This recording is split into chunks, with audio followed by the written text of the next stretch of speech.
Hello and welcome to the John Ark Show. This episode is called Escape from New York.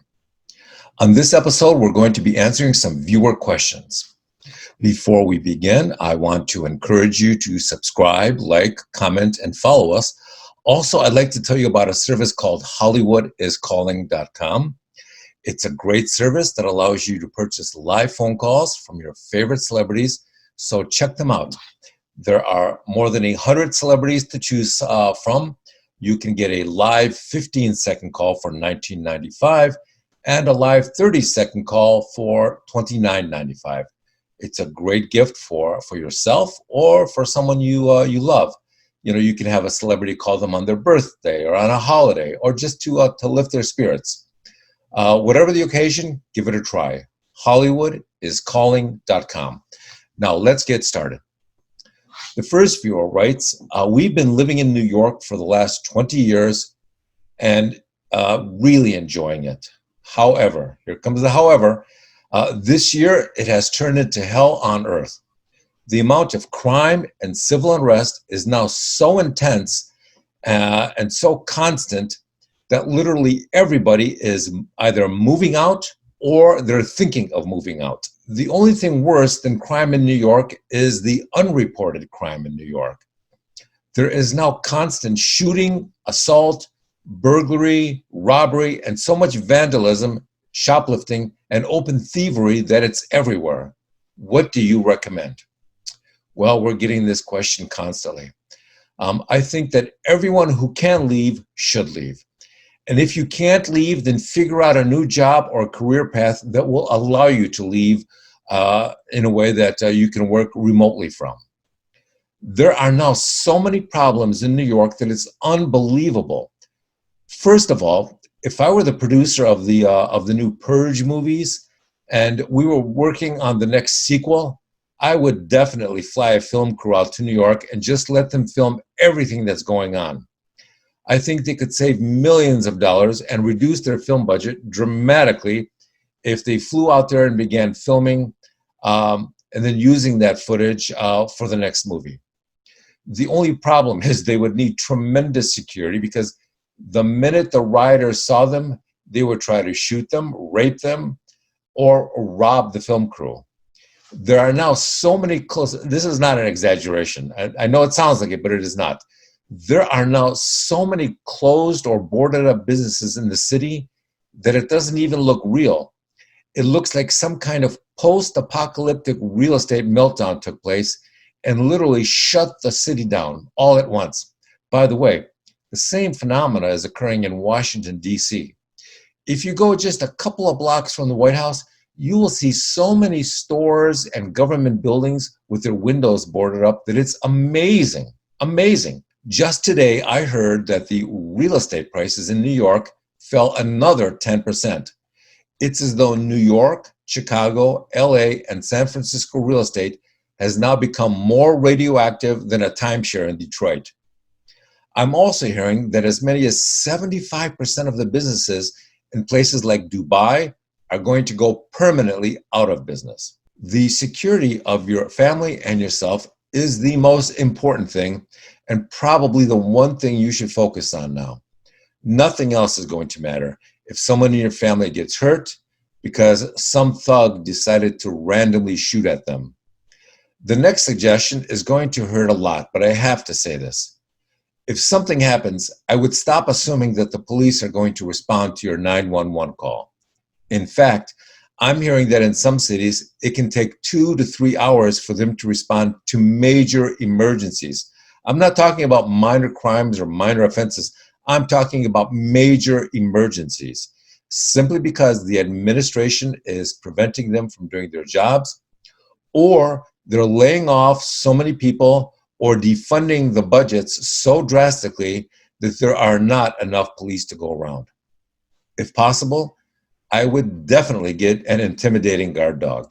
You know the kind, like a pit bull that has a chest 3 feet wide and walks down the street at your side just hoping that somebody gets out of line. Another piece of advice I will give you, and that is, and it's going to sound really morbid, but I have to tell you, Whenever you or your family go out, I think you need to make a mental note of where the nearest hospital is at all times.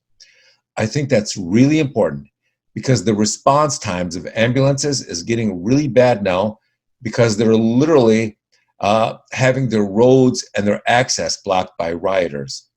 They're also physically attacking ambulances and emergency vehicles. If you're seriously injured, then that can prevent an ambulance from getting to you in time to save your life. So always keep that in mind when things look weird, and sometimes even when they don't. Now, depending on what city and state you live in, I believe that everyone should go out and get a concealed weapons permit. If ever there was a time to be carrying a legal weapon for self-defense, then now is that time. Another thing that I'm hearing is that they're stealing catalytic converters from cars parked in front of people's homes now.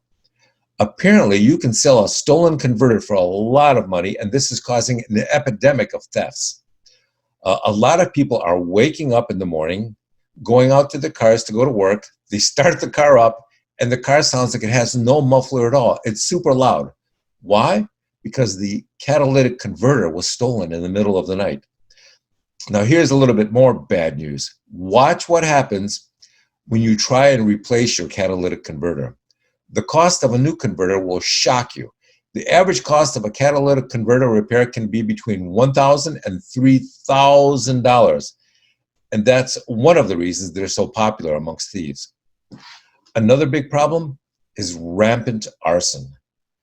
Because of that, I'm recommending that everyone get a couple of fire extinguishers for their homes and a third one for their car.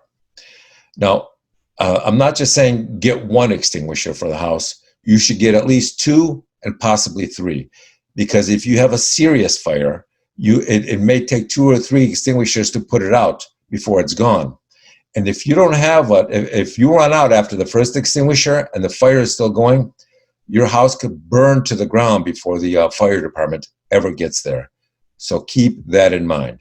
I don't know which directions all these problems will go in, but I think you should hope for the best and prepare for the absolute worst. And when I say the worst, I'm thinking something along the lines of the Purge movies. That's how bad I think it can get for the unprepared. So be prepared. The next viewer writes, what is the best way to sell my used car in this crazy economy? First, go online and check 3 or 4 car websites to determine your car's fair market value. Once you figure out what a fair price is based on its year, mileage, and condition, then I would list your car on both the free sites like Craigslist as well as a number of paid sites. Now, some of the paid sites will charge a flat fee and some will be more expensive. Here's something important to remember.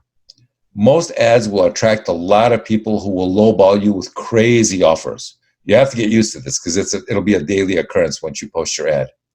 No matter how desperate you are to sell it, don't accept any of these crazy lowball offers. You may get offered 25 or 30 cents on the dollar. Just stand your ground. It may take a couple of months, but eventually you'll get your price or even more. I've heard estimates that if you have a fair price posted in your ad, 95% of cars will sell in 3 months or less. So make sure your car is super clean when you show it to people, and don't ever have them come to your house. Meet them at some busy place of business or a couple of miles down the road. Now, the next viewer writes, what's the best place to live now? City, country, or offshore somewhere? Well, the prices of homes in the cities is collapsing because everyone wants to get out.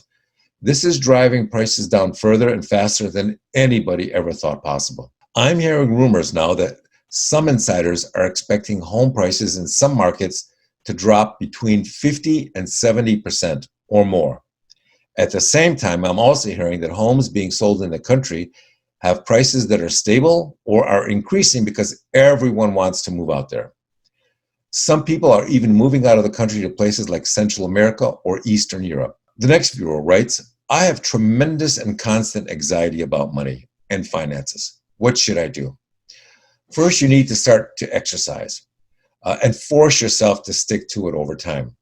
Nothing reduces anxiety more than exercise. If your doctors or psychiatrists just keep giving you meds for anxiety, then that never seems to cure anything. But exercise can help a great deal. The thing about money problems is that you can help yourself tremendously if you just focus on getting another part-time job and focus on reducing your costs and expenses rather. The next viewer writes, America is a very hard place to make money and make a living. What should I do? For most people, the answer is to keep trying to work harder and smarter, talk to family and friends and seek out their advice and guidance, talk to a professional career guidance counselor, do tons of research on the internet. That is free. Just put in the hours.